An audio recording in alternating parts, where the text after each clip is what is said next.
Hello दोस्तों, मैं फिर हाजिर हूँ एक नई स्टोरी लेके। स्टोरी में आगे बढ़ने से पहले आप लोगों में स्टोरी अच्छी लगे तो प्लीज लाइक शेयर करें और अगर नए हो तो सब्सक्राइब करें। जादुई गुलाबी साड़ी। बहुत समय पहले की बात है। एक छोटे से गांव में राधा नाम की एक लड़की रहती थी।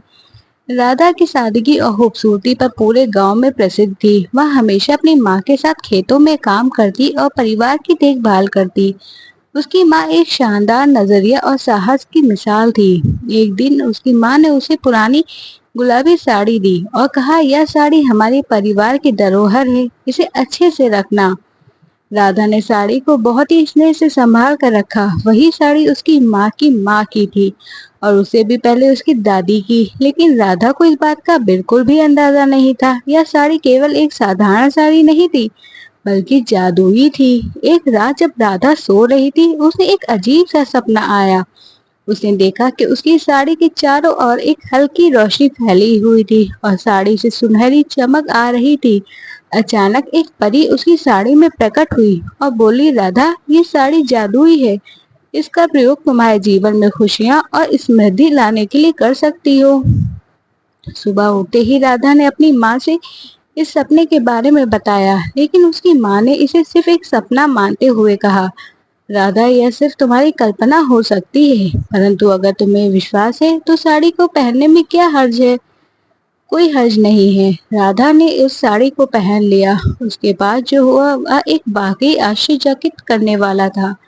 जब वह खेत में काम करने गई तो वह हर पौधे को छूने से तुरंत फल और फूल से भर गया। उसका पूरा खेत हरा भरा और सुंदर हो गया। गांव के लोग ये चमत्कार देख के अचंभित हो गए। राधा की खूब तारीफ करने लगे। कुछ समय बाद गांव में सूखा पड़ा। सारी फसलें बर्बाद हो गई और लोग परेशान हो गए। गांव के बुजुर्ग राधा के पास आए और उससे कहा, राधा, तुम्हारी साड़ी में जादुई ताकत है, क्या तुम हमें बचा सकोगी। राधा ने सोचा, कहा, मैं कोशिश जरूर करूंगी काका। राधा ने अपनी साड़ी पहनकर खेतों में जा रही जमीन पर हाथ फेरा। अचानक आकाश में बादल छा गए और बारिश शुरू हो गई।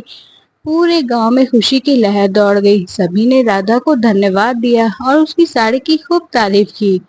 गांव के राजा को भी इस चमत्कार के बारे में पता चला। राजा ने राधा को अपने दरबार में बुलाया और सम्मानित किया।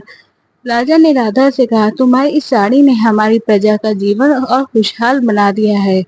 तुम सच में एक महान आत्मा हो। राधा ने उस साड़ी को केवल लोगों की भलाई के लिए इस्तेमाल किया और समझ गई कि इस साड़ी की ताकत से सिर्फ अपने लाभ के लिए कुछ कैसे किया जाए, यही नहीं बल्कि दूसरों की मदद करने का भी मौका मिलता है।